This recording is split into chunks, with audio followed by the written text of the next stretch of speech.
Hello மக்களே, சரணடைந்தவரை encounter செய்தது ஏன், கை விலங்கிடாதது ஏன், அடுத்தடுத்து கேள்வி எழுப்பும் எடப்பாடி. ஆம்ஸ்ட்ராங் கொலை நாட்டையே அதிர வைத்த பகுஜன் சமாஜ் கட்சி மாநில தலைவர் ஆம்ஸ்ட்ராங் கடந்த 5ஆம் தேதி மர்ம நபர்களால் கொலை செய்யப்பட்டார். இந்த சம்பவம் பெரும் பரபரப்பை ஏற்படுத்தியது. இந்த கொலை தொடர்பாக 11 பேரை போலீசார் கைது செய்து விசாரணை நடத்தினர். அப்போது ஆற்காடு சுரேஷ் கொலைக்கு பழிவாங்கவே ஆம்ஸ்ட்ராங்கை கொலை செய்ததாக கைதாக ஆற்காடு சுரேஷ் சகோதரர் ஆற்காடு பாலு மற்றும் திருவேங்கடம் தெரிவித்திருந்தனர். இந்த நிலையில் ஆம்ஸ்ட்ராங் கொலைக்கு பயன்படுத்திய ஆயுதங்களை பறிமுதல் செய்வதற்காக முக்கிய குற்றவாளியான திருவேங்கடத்தை போலீசார் அழைத்து சென்றபோது தப்பித்துள்ளார். இதனை அடுத்து போலீசார் மீது தாக்குதல் நடத்தியுள்ளார். இது பதில் தாக்குதல் நடத்தியதில் ரவுடி திருவேங்கடம் என்கவுண்டரில் சுட்டு கொலை செய்யப்பட்டார். இந்த சம்பவம் இன்று காலை முதல் பரபரப்பை ஏற்படுத்தியுள்ளது.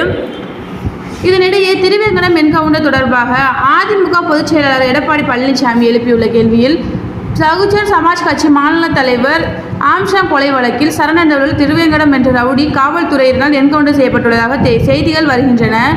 காவல்துறையின் கஸ்டடியில் இருக்கும் ஒருவரை அதிகாலையில் அவசரமாக அழைத்து வந்து சுட்டுக் கொள்ள வேண்டிய வேலை என்ன வந்தது? கொலை குற்றவாளியை ஆயுதங்கள் பறிமுதல் செய்து அழைத்து செல்லும் போது கைவிலங்கு மாட்டப்பட்டு தான் காவல்துறையில் அழைத்து சென்றாரா? யாரை காப்பாற்ற இந்த என்கவுண்டர் என்ற சந்தேகம் வலுவாக எழுப்புகிறது. சரணடைந்தவர்களை உண்மை குற்றவாளிகள் அல்ல என்று ஆம்ஸ்ட்ராங் குடும்பத்தாரும் அவரது கட்சியினரும் சந்தேகிக்கும் நிலையில் காவல்துறையின் இதுபோன்ற நடவடிக்கைகளில் சந்தேகத்தை மேலும் வலுப்பெற செய்கிறது.